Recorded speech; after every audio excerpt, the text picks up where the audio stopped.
Vamos a dar inicio a nuestro análisis de este 3 de abril del año 2013. En el marco internacional hay dos noticias a las que yo quisiera hacer referencia ahora. La primera es el proceso electoral en Venezuela y la segunda es la situación de Corea del Norte, que sin duda está presentando alternativas que son muy delicadas. El primer tema pareciera a veces un tema de chascarrillos y de burlas, y en el fondo esto es lo verdaderamente inquietante. Venezuela no solamente es un país que está polarizado por el liderazgo de los seguidores de Hugo Chávez, no solo es un país dividido por la prédica de la lucha de clases, no solo es un país con una economía que cruje de manera alarmante y que indica que está llegando a su punto límite en lo que se refiere al mal manejo de los recursos en Venezuela. No solo es esto, sino que tal vez el aspecto más delicado es la actitud de una credulidad que linda en el fanatismo entre los seguidores de Chávez frente a un escenario electoral en donde el chavismo se está sirviendo con la cuchara grande y está enviando la señal de que el resultado está garantizado a favor de Nicolás Maduro. La oposición ha logrado reuniones particularmente significativas. Una de las últimas reuniones, el 1 de abril, fue una reunión impresionante en el número de participantes, una reunión en donde, siendo en la noche y siendo Venezuela uno de los países con mayor inseguridad en la parte sur del continente americano, las personas asistieron para dar su aval a Enrique Capriles y señalar que ya están hartos de la presencia y de la acción de los grupos populistas que maneja el chavismo con el nombre de movimientos bolivarianos. En las últimas semanas, el gobierno de Venezuela ha comenzado a revisar los números de los recursos con los que está ayudando a los países de Centroamérica, está ayudando a Cuba, está ayudando a Argentina principalmente, y al parecer no cuadran las posibilidades actuales del régimen de seguir manteniendo estos recursos y desviarlos en favor de otros países. Sin duda, uno de los factores que le dio una enorme popularidad a Hugo Chávez fue el hecho de que haya estado en los últimos años financiando de una manera más que generosa a regímenes que tenían dificultades internas de buen tamaño. En este sentido, Hugo Chávez supo captar la atención de la sociedad latinoamericana y presentarse delante de la misma como un hombre generoso, un hombre idealista, un hombre con un gran sentido de la subsidiariedad, que le tendía la mano a los que estaban teniendo problemas. En el fondo era parte de una estrategia muy bien pensada y muy amplia, estrategia que tiene un solo problema, pero ese problema es muy difícil de resolver: el financiamiento. ¿Cómo lograr que los aliados, por razones de identificación sentimental con el chavismo, pudieran mantenerse si no hay recursos para estarles dando permanentemente? Este es el problema número uno que tiene ya en las manos Nicolás Maduro. El segundo problema que tiene Nicolás Maduro es el del desabasto que se está presentando en ciertas zonas del país y que además ha sido endémico del inicio de las crisis económicas que han golpeado de manera más seria al territorio venezolano. Entonces, la economía de Venezuela está enviando señales, los focos se han prendido, unos en amarillo y otros en rojo, diciendo: este problema es muy grave. Con todos estos antecedentes, uno pudiera pensar que, según la versión de Nicolás Maduro, el presidente Chávez se le hubiera aparecido en forma de un pajarito, pero no para decirle que va a ganar, sino para decirle que se salga de la trampa, porque quien gane las elecciones va a tener que enfrentar inmediatamente la decisión de retirar los subsidios, por lo menos en las cantidades que se están manejando, a los países que hemos mencionado, y esto le va a crear un mal ambiente delante del sector latinoamericano, porque se va a acusar al gobierno de no cumplir los deseos explícitos de Hugo Chávez. Pero si el asunto se traslada al interior de Venezuela, si el problema rebota en la suspensión de las prestaciones y de las dádivas que este gobierno da en efectivo a muchísimas personas, la posibilidad de una revuelta de buen tamaño, una revuelta social de buen tamaño, me parece que sería imposible de evitar. Y aquí, si yo fuera asesor de Enrique Capriles, le estaría diciendo: ponte de perfil, deja que este balón pase, porque esto lleva jiribilla y en una de esas te explota en las manos con resultados terribles. Yo me pregunto, ¿qué va a hacer Nicolás Maduro si, como parece, gana las elecciones y tiene que comenzar a hacer los recortes? ¿Qué va a hacer? ¿Va a realizar, como dicen algunos analistas, recortes de todos menos de Cuba, para que que fue el primer paso y el más importante en la carrera de Hugo Chávez, que es la identificación de la revolución bolivariana con la revolución de Fidel Castro, siga intacta? Pudiera ser, y eso dejaría a Cuba relativamente en una circunstancia muy parecida a la de hoy. Otros dicen: no, lo que tiene que hacer es darles a cada quien lo mismo, no darles a unos más y a otros menos como ahora hace, sino a todos lo mismo y menos, para que no se les quite la ayuda, pero tampoco la ayuda le haga un agujero a la economía venezolana. Este pareciera ser un recurso interesante. Lo que pasa es que, dicen los analistas, habría que ver qué cara ponen los que están siendo subsidiados si de repente el subsidio les llega recortado.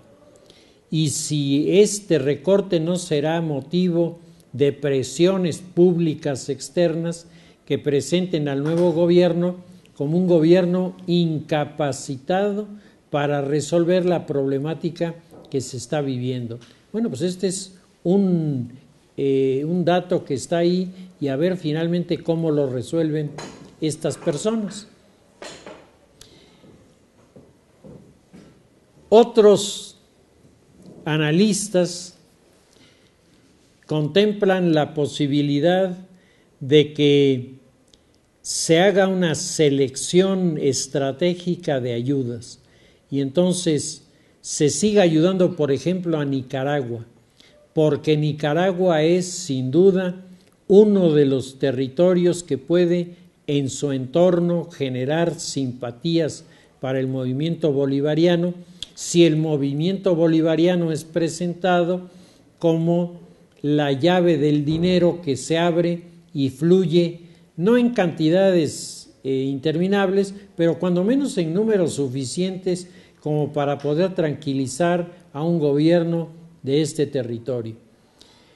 Que se mantenga la llave abierta para los argentinos, desde luego para Cuba, y que a los demás se les vaya dando un plazo en el tiempo para ir retirando paulatinamente los apoyos hasta prácticamente retirarlos totalmente, estableciendo como una especie de promesa hacia el futuro, en el momento en el que la economía regrese otra vez a la bonanza, regresamos a los números anteriores.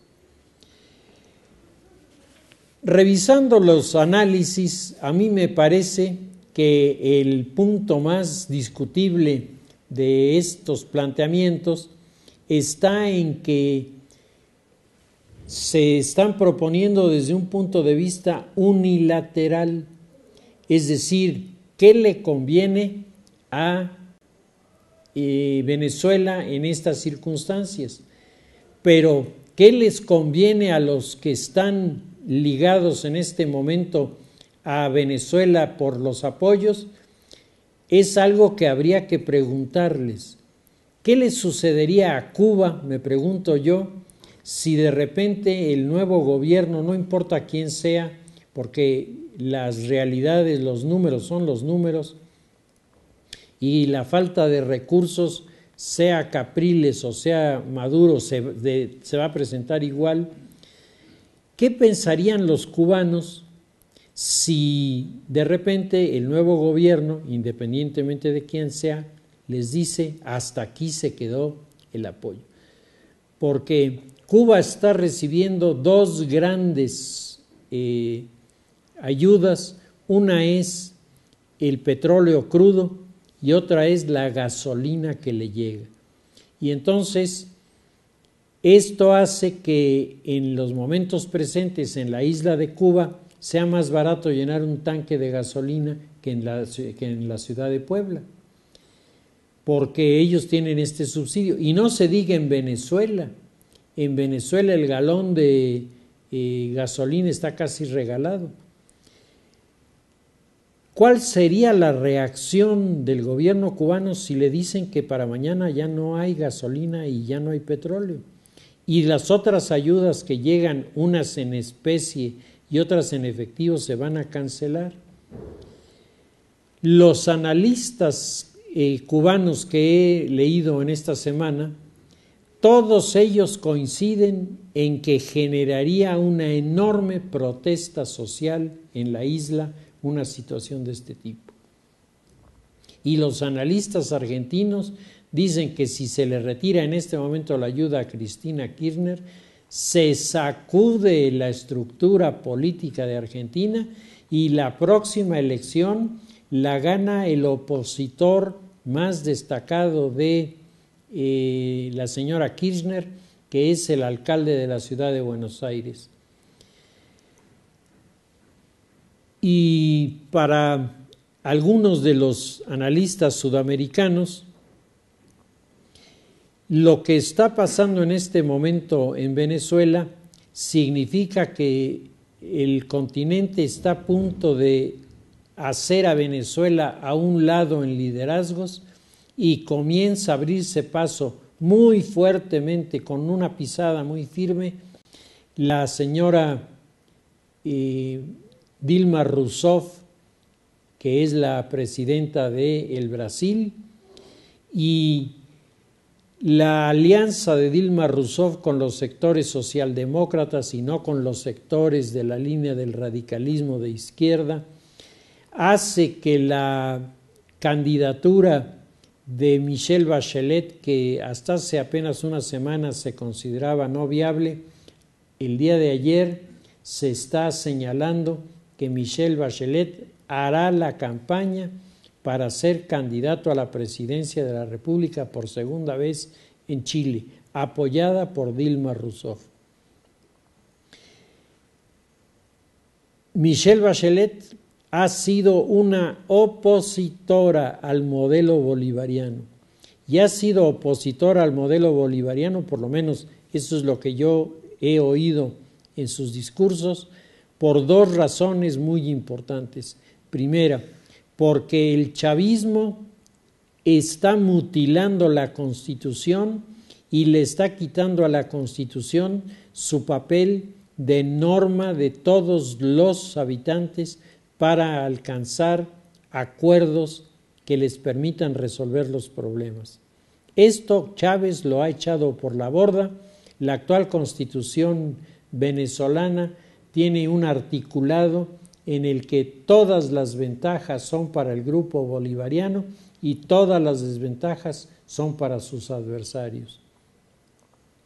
Aquí lo que sin duda sería fundamental es que el modelo que los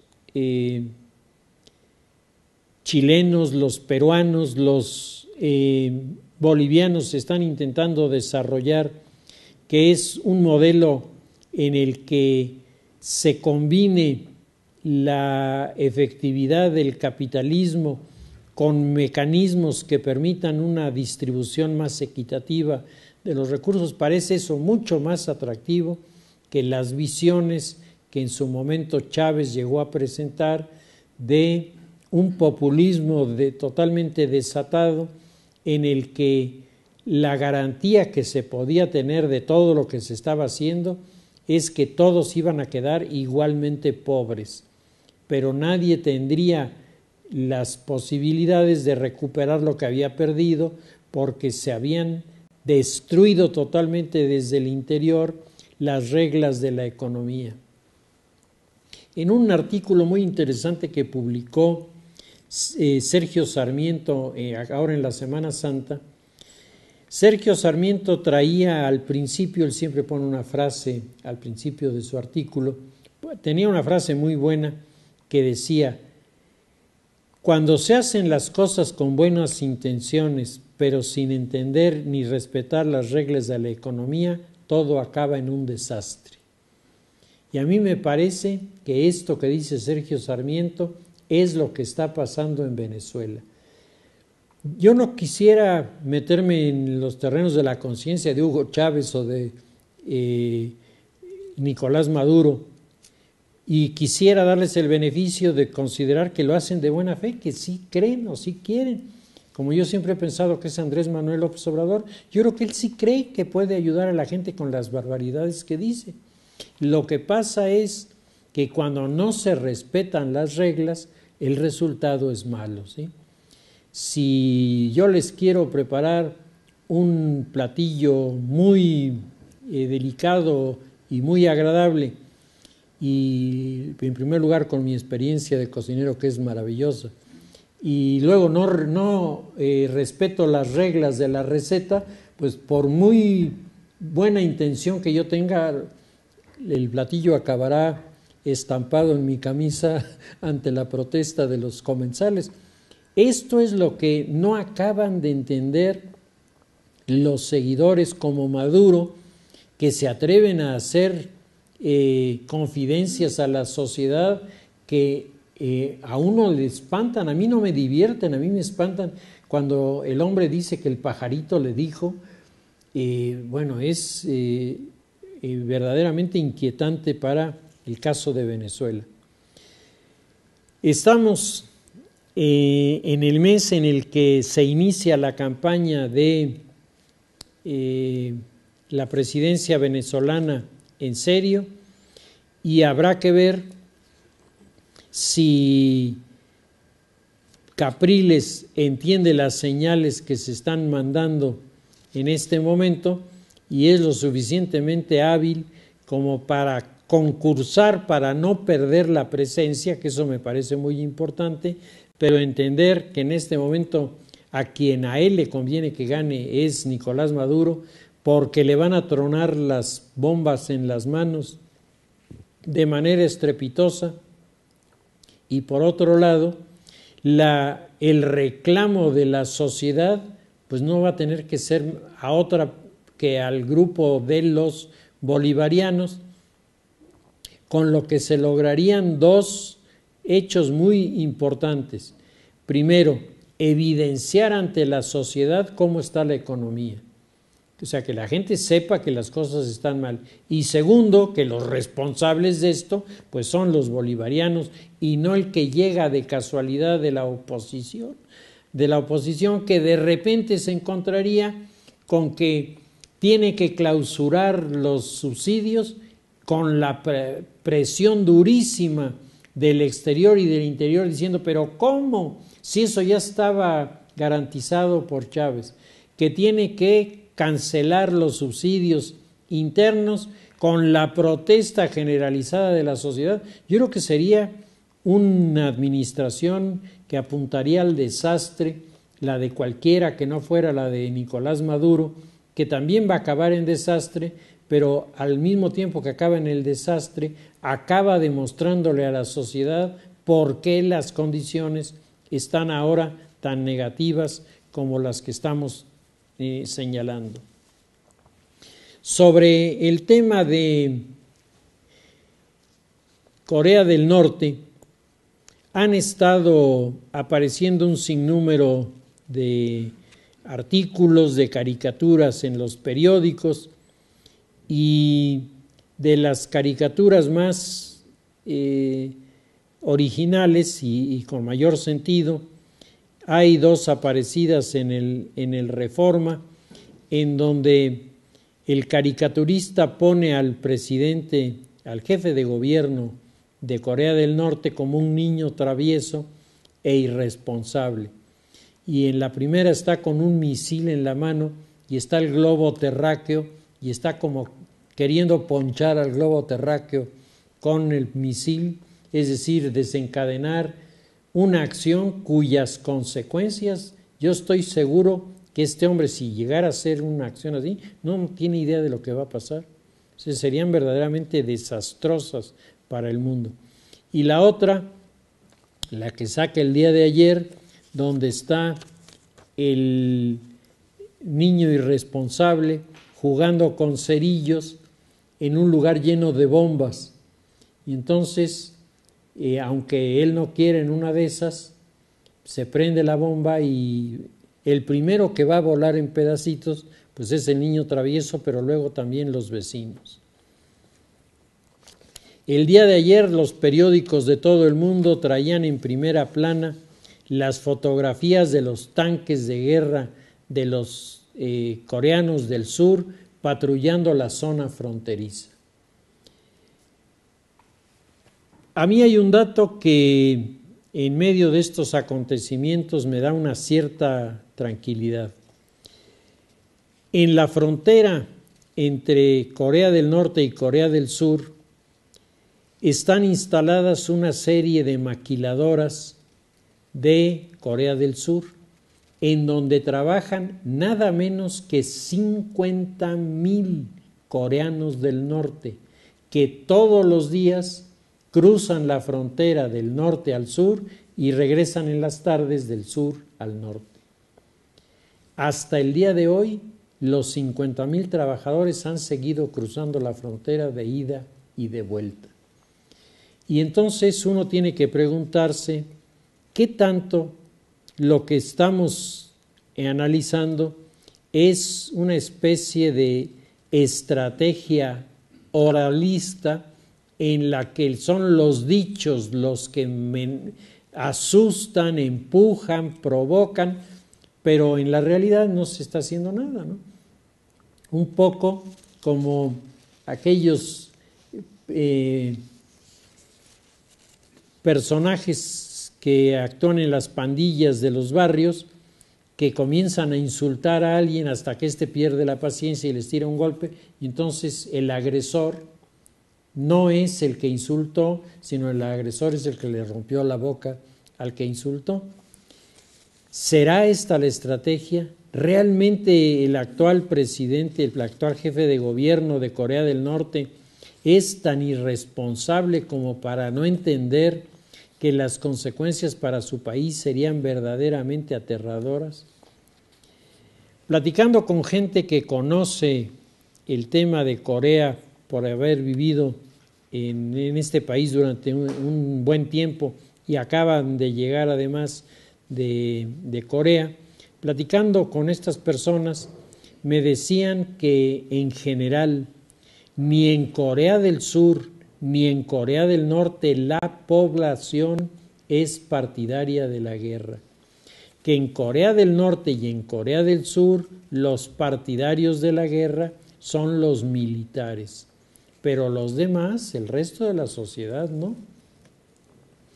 Y aquí pudiéramos estarnos encontrando con una especie de juego de castas, las castas militares que se desafían y que la gente del pueblo está aterrorizada porque sabe que si llegara a producirse algún enfrentamiento, pues el enfrentamiento no va a ser entre militares.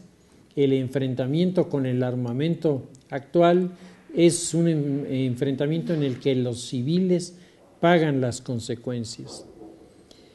Uno de los grandes analistas de los temas de la guerra explicaba en un libro, son 2 tomos, la historia de la guerra desde el mundo antiguo hasta el descubrimiento de América y la guerra desde el descubrimiento de América hasta nuestros días.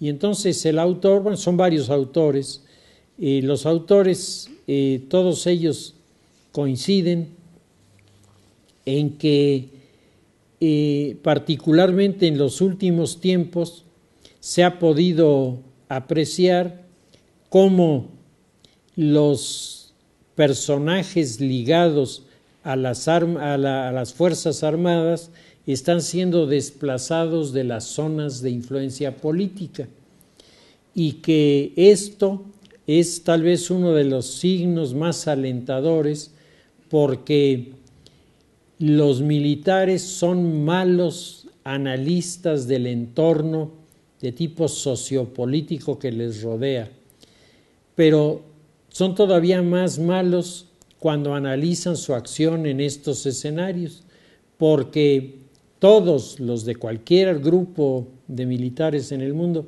están convencidos que si ellos lo hacen, lo harán bien. Y entonces esto se vuelve uno de los temas ríspidos en el escenario en el que estamos viviendo, pero sobre todo esto se vuelve algo que golpea a los civiles, a la sociedad civil. Decía este texto que cuando los italianos en la Primera Guerra Mundial elaboraron la teoría de que la guerra no la hacen solamente los soldados, sino la hacen también los habitantes de las ciudades, los familiares de los soldados, los que están en la retaguardia.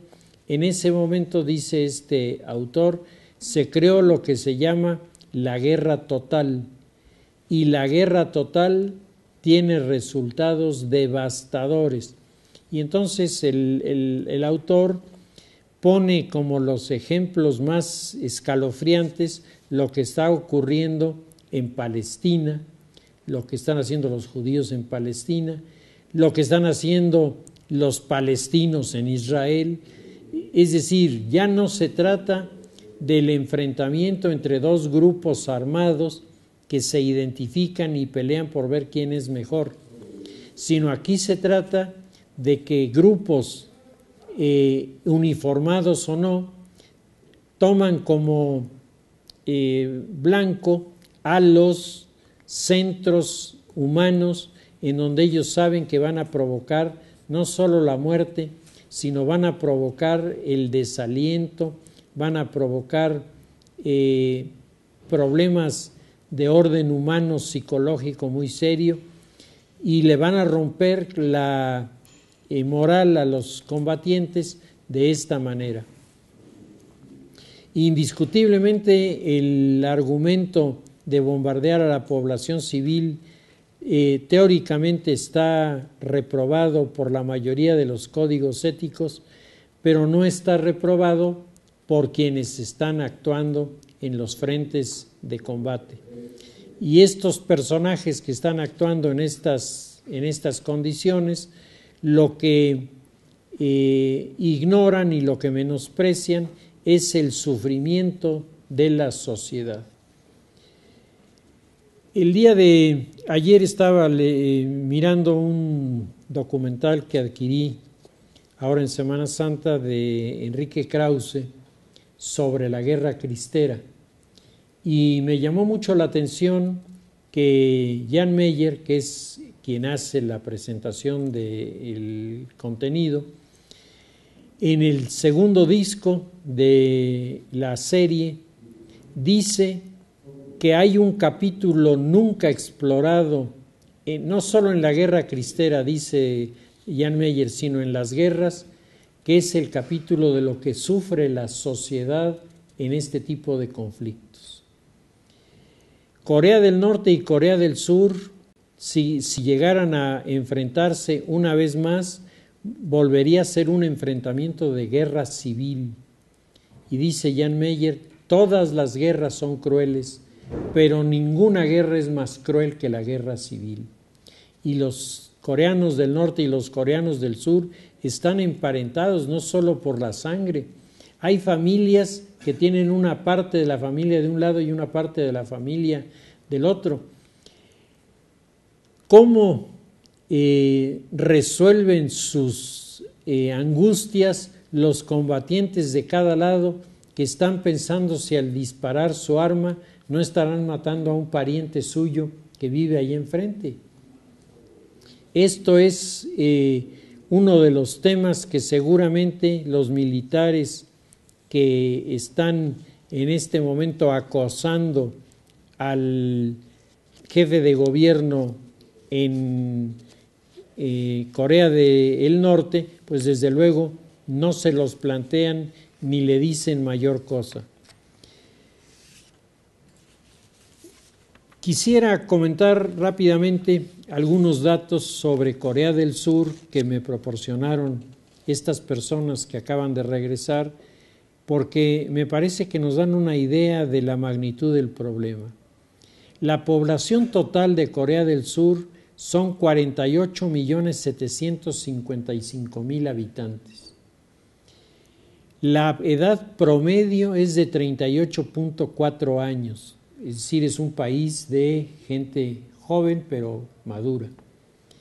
La tasa de crecimiento de la población es 0.23 y la tasa de natalidad 8.55 nacimientos por cada 1,000 habitantes, la más baja del mundo.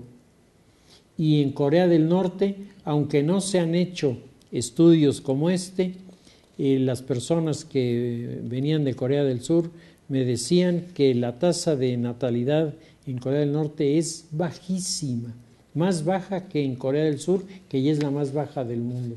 Es decir, son poblaciones que en una guerra corren el riesgo de llegar a la extinción. La ubicación geográfica de Corea es que Corea es una península en Asia que tiene una posición geopolítica estratégica y que desde la antigüedad ha sido el puente entre las culturas china y japonesa. De hecho, me contaban estas personas, el idioma coreano es una especie de suma entre el lenguaje de los chinos y el lenguaje de los japoneses. Y que en la lengua coreana no solamente hay, digamos, un aprendizaje del coreano, sino que el coreano tiene varios niveles de aprendizaje y que los niveles se van marcando por la asimilación que va haciendo la persona que estudia, no solo de la lengua, sino de la influencia de los coreanos y los chinos en la lengua de este país. El área geopolítica de influencia de Corea es Filipinas, Mongolia, la India y el Asia Central. Y recientemente ha crecido su relación con los países de América Latina. La Iglesia Católica coloca a Corea del Sur como la punta de lanza de la evangelización de Asia en este momento, después de que China ha rechazado todos los intentos de la Iglesia Católica y de las iglesias protestantes por llegar a un entendimiento sobre la práctica de la libertad religiosa. Datos culturales del pueblo coreano. La familia es el centro de la sociedad coreana. Me decían, el papel del padre juega un rol excepcional. De hecho, el varón más adulto es como el jefe del clan familiar. Tienen un fuerte sentido de grupo, del estar juntos, organizados, de la distribución del trabajo y de la solidaridad. Me contaban que estando en Corea, estas personas recién llegados a Corea, pues estaban tratando de arreglar el departamento en donde iban a vivir, y eran nada más el esposo y la esposa, y ninguno de los dos es exactamente una persona de músculo para mover las cosas. Y los vecinos, sin que ellos les pidieran, es más, ni siquiera sabían entonces hablar bien el coreano. Entraron, los ayudaron, les colocaron todo, les dieron de comer. Dice algo verdaderamente sorprendente, que habla de un pueblo con una cultura de solidaridad verdaderamente especial.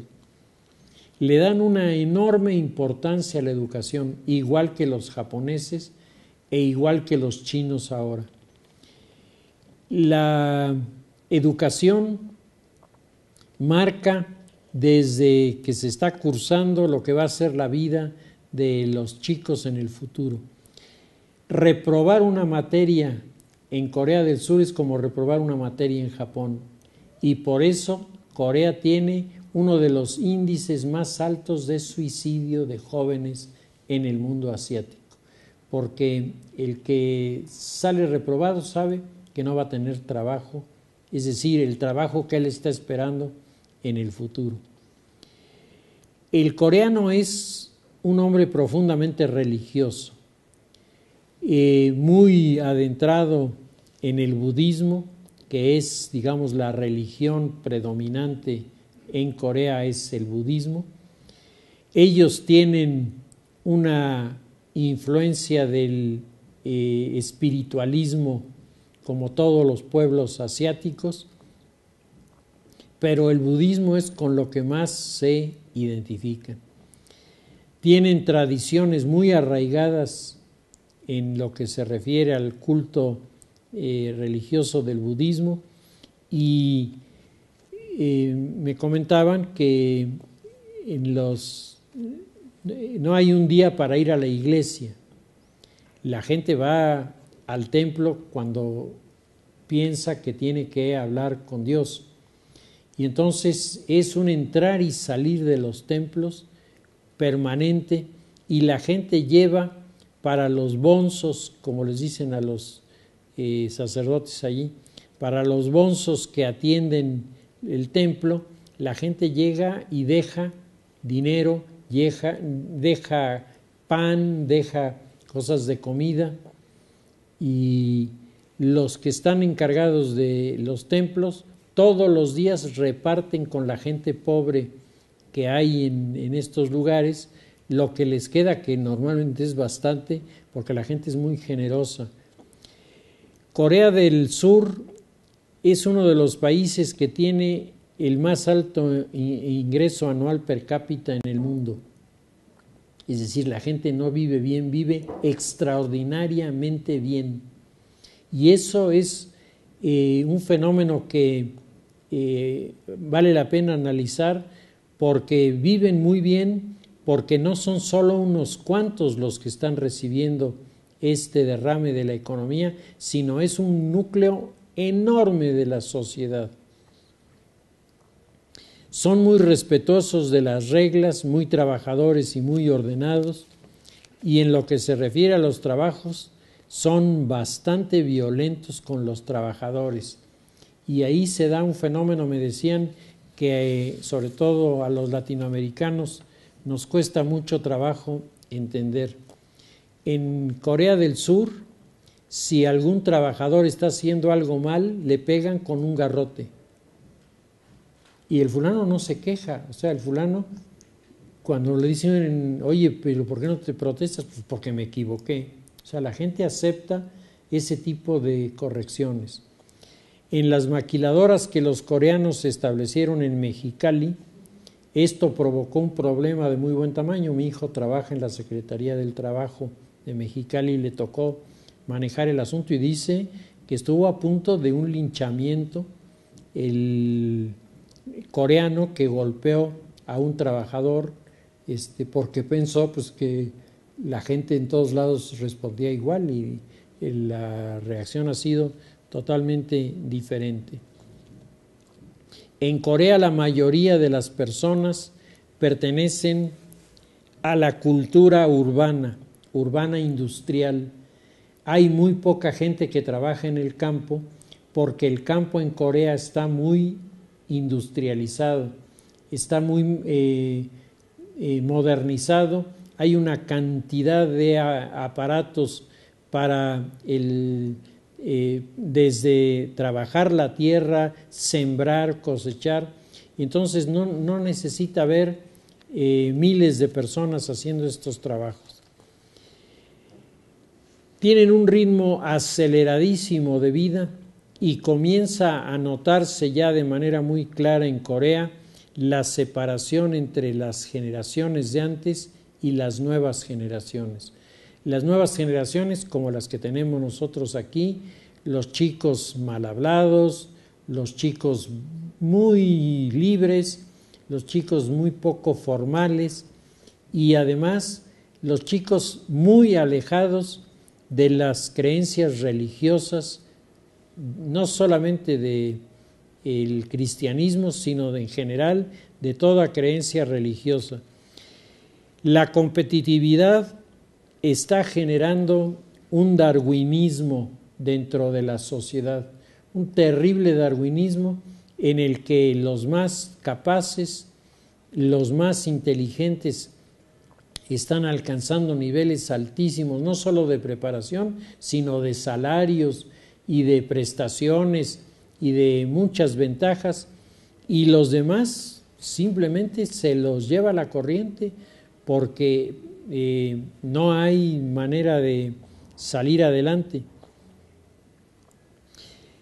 En Corea me decían estas personas que estuvieron trabajando en la Universidad de los Jesuitas en Seúl, me estaban comentando que los misioneros y las misioneras en Corea están enormemente inquietos, primero, porque la sociedad coreana, con los niveles económicos que tiene, se ha vuelto una sociedad consumista, una sociedad que está pendiente de cuál es el último artilugio electrónico que apareció para tirar a la basura lo que tenían y que le había costado bien caro. Lo tiran a la basura, auténticamente a la basura, mientras se compran el aparato nuevo. La sociedad está obsesionada por tener mejores lugares de vacaciones, poder viajar cada vez más, el poder divertirse cada vez más, y todo esto, si bien es cierto, favorece a cierto tipo de industrias, a la sociedad desde el punto de vista cultural la está disminuyendo de manera significativa. Por otro lado, al estarse perdiendo los valores que han sido el eje tradicional de estos pueblos, las consecuencias comienzan a percibirse. En este momento, en un censo hecho por la Universidad de los Jesuitas en la ciudad de Seúl, encontraron en un sector de la población en donde predominan los jóvenes, que la mayoría de los jóvenes o no creen nada, o son seguidores del Feng Shui, o son seguidores del New Age. Dice, son las tres grandes categorías en las que, después de hacer la encuesta, se ubicaron a los chicos.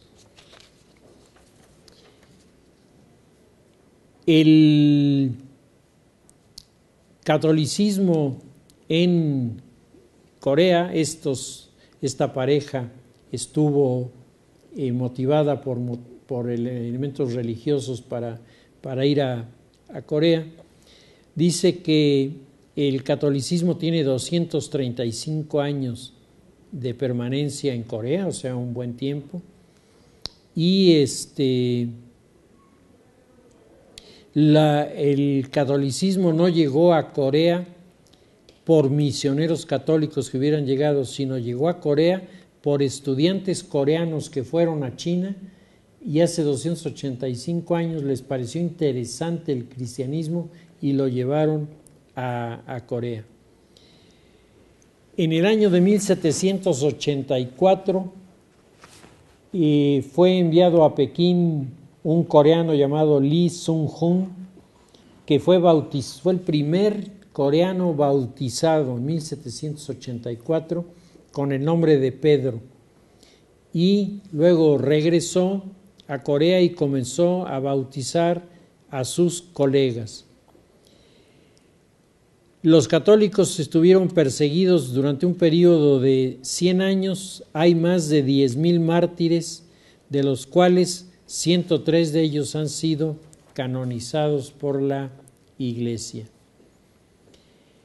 En este momento, en el territorio de Corea del Sur, hay 5,200,000 católicos, 10% de la población. El número de sacerdotes diocesanos es de 5,000. Atienden a 1,609 parroquias en 16 diócesis. Hay 1,860 religiosas y 1,539 religiosos. Tienen 32 obispos y un cardenal. Es el país donde hay más bautizos de adultos en el mundo. Hay más de 400 misioneros coreanos en el extranjero. Y en la actualidad en los seminarios de Corea hay estudiantes provenientes de China, Mongolia, Vietnam y Bangladesh. A pesar de eso, el cristianismo no es uno de los factores culturales dominantes entre los coreanos, y la sociedad coreana tiene formas de religiosidad mucho más cercanas a su tradición budista y confucionista. Hay una inquietud muy grande en Corea por saber si el mundo latinoamericano les abrirá espacio. Corea del Sur quiere convertirse en la mejor alternativa para América del Sur, para los americanos, para que América no vaya a China, sino América vaya a Corea en busca de productos, a vender sus productos. Es decir, los coreanos están interesados en un muy intenso movimiento de intercambio entre América y su país. Ellos están muy conscientes de que los acuerdos nuevos que se están adoptando entre Norteamérica, entre Estados Unidos y los países asiáticos, van a levantar enormemente las expectativas del mundo asiático, y ellos quieren quedar bien colocados en esta